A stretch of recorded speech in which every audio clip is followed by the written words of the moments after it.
Halo teman-teman, selamat datang kembali di Nalaris, kanal yang seperti biasa bakal mengubah rasa penasaran kalian jadi pemahaman yang mendalam. Nah hari ini kita mau ngebahas satu topik yang super penting, yang sayangnya udah makan banyak banget korban di sekitar kita, investasi bodong. Ini bukan cuma soal angka kerugian di berita loh, ini tentang cerita nyata, tentang harapan yang hancur, dan tabungan seumur hidup yang lenyap gitu aja. Kita bakal bedah tuntas, gimana sih cara kerja jebakan ini, gimana modusnya sekarang makin canggih di era digital, dan yang paling penting, gimana cara kita melindungi diri kita sendiri dan orang-orang yang kita sayang. Coba deh, kalian bayangin sejenak.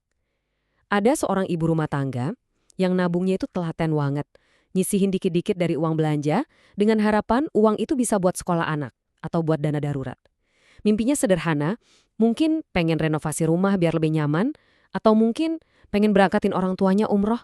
Suatu hari, seorang teman baiknya nawarin sebuah aplikasi investasi. Kelihatannya profesional banget, menjanjikan banget. Awalnya, semua terasa indah. Tiap minggu ada laporan profit masuk. Angkanya juga masuk akal. Kepercayaan mulai tumbuh kan. Saking percayanya, dia bahkan dengan tulus ngajak saudara dan tetangganya. Ayo ikutan, ini rezeki bagus loh, karena dia benar-benar percaya. Tapi, beberapa bulan kemudian, mimpi itu jadi mimpi buruk paling nyata. Aplikasinya tiba-tiba nggak bisa dibuka, websitenya mati, nomor admin yang dulu ramah banget sekarang nggak aktif. Lenyap. Semua tabungan hidupnya, puluhan juta rupiah hasil kerja keras bertahun-tahun, hilang. Cerita ini teman-teman bukan fiksi. Inilah wajah asli dari investasi bodong yang kejam. Oke, kita masuk lebih dalam lagi ya. Kisah ibu tadi itu sayangnya bukan kasus satu-satunya. Ini adalah ancaman zaman sekarang yang terus berevolusi. Jadi makin licin, makin pinter, dan makin susah dikenali. Penipu-penipu ini targetnya bukan lagi cuma orang kaya. Justru mereka ini sengaja menyasar orang-orang biasa seperti kita. Pegawai kantoran, pensiunan, mahasiswa, bahkan ibu rumah tangga yang cuma pengen bantu nambah penghasilan keluarga. Mereka itu jago banget membangun cerita yang meyakinkan. Mereka pakai impian kita, harapan kita buat masa depan yang lebih baik, dan mereka putar balik itu jadi senjata buat nguras abis tabungan kita. Makanya ini bukan lagi cuma soal kehilangan uang, tapi soal kepercayaan yang hancur, hubungan keluarga yang rusak, dan trauma finansial yang bisa membekas seumur hidup. Serem banget. Terus, apa sih sebenarnya investasi bodong itu? Biar kita semua paham betul, coba kita bedah definisinya satu-satu. Intinya, ini adalah tawaran investasi palsu. Kata kuncinya itu palsu. Mereka selalu menjanjikan sesuatu yang mustahil di dunia nyata. Keuntungan yang gede banget, seringnya puluhan persen per bulan, plus dibumbuin kata-kata sakti tanpa resiko atau dijamin aman. Nah, ini nih lampu merah pertama yang harus kita sadari. Di dunia investasi yang beneran, ada hukum alam yang nggak bisa diganggu-gugat. High risk, high return. Keuntungan tinggi pasti datang dengan risiko tinggi. Nggak ada ceritanya untung gede tapi risikonya nol. Dan yang paling dasar, mereka beroperasi tanpa izin resmi dari lembaga kayak Otoritas Jasa Keuangan atau OJK dan Bapepeti. Lembaga-lembaga ini kan ibarat polisinya dunia keuangan. Tugasnya melindungi kita. Kalau sebuah investasi nggak punya izin dari mereka, ya udah nggak ada jaminan apa-apa. Tujuan akhirnya cuma satu, ngumpulin duit dari korban sebanyak-banyaknya, terus kabur, hilang tanpa jejak. Walaupun cara nipunya makin canggih, tanda-tanda peringatan klasiknya itu hampir nggak pernah berubah. Ini ibarat DNA-nya penipuan. Pertama, imbal hasil yang nggak realistis. Kalau ada yang nawarin 30% sebulan, itu udah red flag gede banget. Bandingin aja sama bunga deposito bank yang cuma sekian persen setahun. Jauh kan? Kedua, janji tanpa resiko. Ingat, semua investasi itu ada resikonya. Yang bilang nggak ada, itu udah pasti bohong. Ketiga, iming-iming cepat kaya. Hati-hati sama slogan passive income tanpa kerja, duduk diam dapat uang. Keempat, produknya nggak jelas. Kalau kamu tanya, duit saya ini diputerin di mana sih? Dan jawabannya ngambang atau muter-muter, wah bahaya itu. Dan yang terakhir, fokus utamanya cuma merekrut anggota baru. Kalau kamu lebih didorong buat ngajak orang lain daripada paham soal investasinya, itu ciri khas skema Ponzi. Coba deh inget-inget kelima tanda ini. Anggap aja ini benteng pertahanan pertama kalian. Nah, sekarang kita masuk ke bagian yang bikin penipuan ini jadi makin bahaya di zaman sekarang. Dulu, penipu itu mesti kerja keras. Mereka harus bikin seminar, ketemu langsung, ngobrol tatap muka buat meyakinkan korban. Sekarang, mereka bisa sembunyi di balik layar HP kamu. Teknologi udah ngasih mereka buku panduan baru, cara-cara yang lebih canggih, lebih personal, dan jauh lebih susah dilacak. Yuk, kita lihat gimana perubahannya. Perubahannya kelihatan banget kan? Dulu kita mungkin sering dengar soal arisan berantai atau penipuan emas batangan yang palsu. Itu butuh ketemu langsung. Sekarang, Wujudnya aplikasi trading atau kripto palsu yang desainnya profesional banget, lengkap sama grafik yang seolah-olah bergerak real time. Dulu ada produk MLM yang manfaatnya nggak jelas. Sekarang ada robot trading yang katanya bisa ngasih profit konsisten. Kita tinggal duduk manis aja. Dan yang paling bahaya nih, pergeseran dari rekrutmen tatap muka ke endorsement influencer di media sosial. Ketika orang yang kita follow, yang kita kagumi, tiba-tiba promosiin sebuah platform, benteng pertahanan kita bisa langsung runtuh. Kita mikir, masa sih dia mau nipu? Followersnya aja jutaan. Padahal bisa jadi influencernya sendiri nggak paham. Atau malah jadi korban juga. Intinya sama, skema Ponzi. Cuma bajunya aja yang diganti jadi lebih modern dan meyakinkan. Biar lebih kebayang, kita lihat cara kerjanya lewat kisah Budi, seorang karyawan swasta. Langkah pertama, umpan. Budi lihat iklan di medsos ada robot trading yang janjiin profit 30% sebulan. Tanpa resiko. Menggiurkan kan? Langkah kedua, Kyle. Budi coba dulu dengan modal kecil. Dan bener aja, selama beberapa bulan pertama saldonya nambah terus. Kepercayaannya tumbuh dong. Akhirnya dia berani nambahin investasinya sampai total 50 juta rupiah. Nah, disinilah jebakannya. Langkah ketiga, menghilang. Tiba-tiba di bulan ke-6, aplikasinya nggak bisa diakses. Alasannya maintenance. Grup WhatsApp-nya dibubarkan. Adminnya hilang. Nggak pernah online lagi. Langkah keempat, rugi. Uang 50 juta milik Budi hilang selamanya. Kisah ini adalah cetak biru penipuan digital zaman sekarang. Polanya selalu begini. Mungkin sekarang ada yang nanya di benak kita, kok bisa sih masih banyak orang yang ketipu? Kan tanda-tandanya udah jelas banget. Pertanyaan ini wajar banget, tapi jawabannya ternyata lebih rumit dari sekedar pinter atau bodoh. Ini sama sekali bukan soal kecerdasan. Para penipu ini adalah master psikologi. Mereka tuh nggak jualan produk, mereka jualan mimpi. Dan mereka jago banget mengeksploitasi kelemahan kita sebagai manusia. Mereka tahu persis tombol mana yang harus ditekan buat mematikan logika kita dan menyalakan emosi kita. Yuk kita bongkar pemicu psikologis apa aja yang mereka pakai. Ini dia 5 kail psikologis yang paling sering mereka pakai. Pertama, keserakahan. Ini manusiawi banget, siapa sih yang nggak mau dapat hasil maksimal dengan usaha minimal? Penipu membungkusnya dengan janji cepat kaya. Kedua, FOMO atau Fear of Missing Out. Ini kuat banget efeknya. Kamu lihat teman di grup pamer screenshot profit, langsung deh kepikiran, wah gila dia udah untung segitu, masa gue nggak ikutan?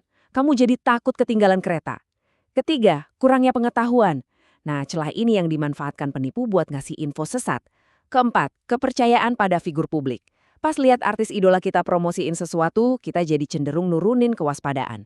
Dan kelima, bukti sosial.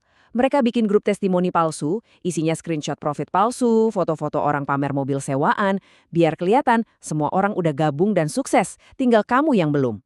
Kalau kelima kail ini digabung, orang yang paling hati-hati pun bisa goyah. Jadi, setelah kita tahu semua trik psikologis ini, ada satu pertanyaan sakti yang harus selalu kita tanamkan di kepala kita setiap kali ada tawaran yang kedengarannya wow banget. Pertanyaan ini adalah benteng pertahanan diri kita yang paling kuat. Kalau sebuah tawaran kedengaran terlalu bagus untuk jadi kenyataan, jangan-jangan emang nggak nyata? Coba deh pikirin baik-baik. Kalau beneran ada cara dapat profit 30% sebulan tanpa resiko, kenapa para miliarder dan bankir-bankir pinter itu nggak pada ikutan? Kenapa rahasia ini justru dibagi-bagiin gratis di grup WhatsApp? Skeptis yang sehat itu bukan berarti pesimis loh. Dalam dunia investasi, skeptis itu adalah bentuk kebijaksanaan. Oke, kita udah paham masalahnya, tahu modusnya, ngerti juga psikologi di baliknya. Sekarang kita masuk ke bagian yang paling penting, solusinya. Gimana cara praktisnya buat melindungi diri kita? Nah, kabar baiknya, kita nggak perlu jadi ahli keuangan kok buat bisa aman. Kita cuma butuh satu checklist sederhana, sebuah panduan yang bisa kita pakai setiap kali ada tawaran investasi datang. Anggap aja ini detektor penipuan 6 poin. Ini dia senjata kalian, detektor penipuan 6 poin.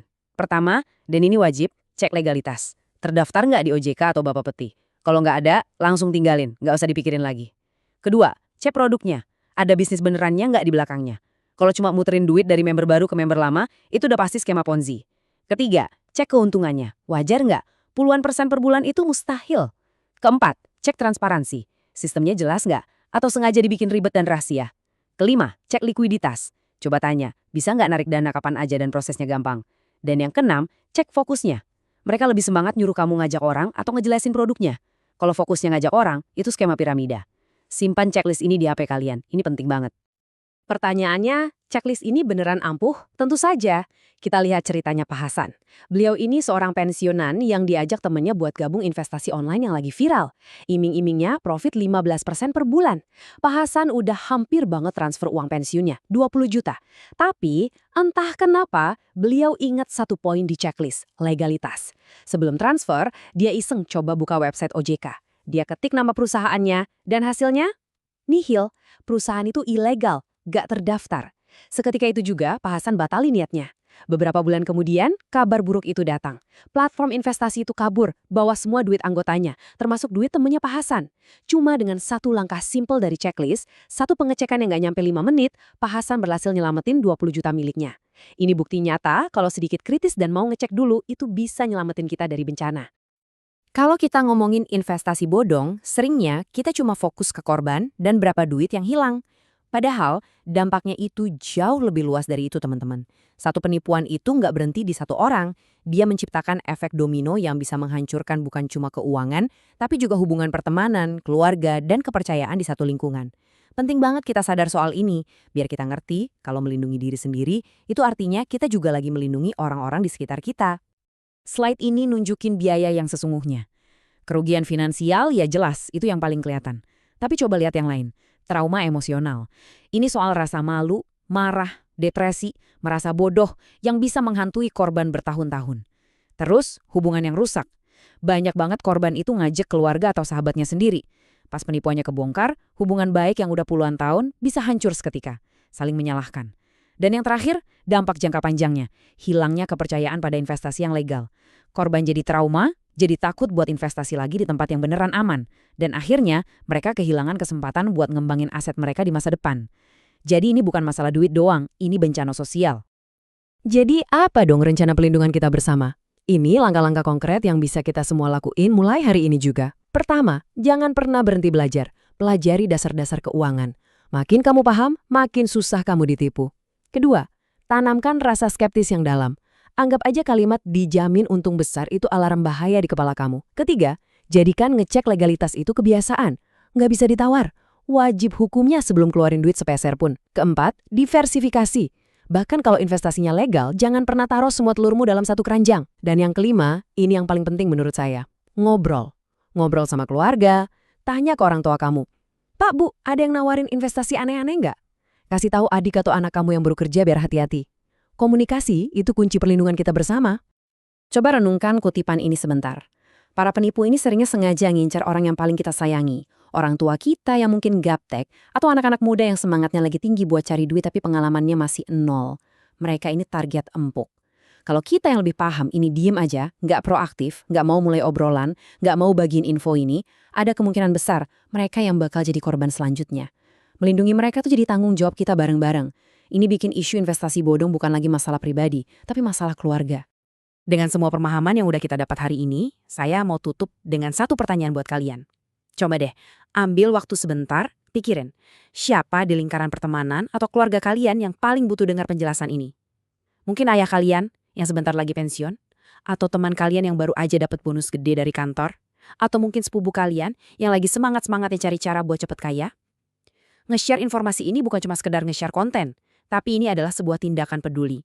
Sebuah usaha kecil dari kalian bisa jadi akan menyelamatkan mereka dari kerugian yang sangat besar. Jadi, kesimpulan dari obrolan kita kali ini adalah investasi bodong itu terus ganti baju. Modusnya makin canggih, tapi intinya selalu sama. Janji surga, keuntungan gede dengan resiko nol. Kalau kalian nemu tawaran kayak gitu, jangan silau dulu. Ingat checklist 6 poin kita. Cek, pertanyakan, baru putuskan. Kalau penjelasan ini ngebantu kalian, bantu juga Nalaris buat terus nyebarin pemahaman dengan klik tombol like, subscribe, dan yang terpenting, bagikan ke orang-orang yang kalian peduli. Saya juga pengen dengar cerita dari kalian. Coba tulis di kolom komentar apa kalian atau orang terdekat pernah hampir atau bahkan jadi korban investasi bodong. Yuk kita saling berbagi pengalaman biar bisa sama-sama belajar. Makasih banyak udah nonton, sampai jumpa di pembahasan Nalaris berikutnya, tempat di mana rasa penasaran berubah jadi paham.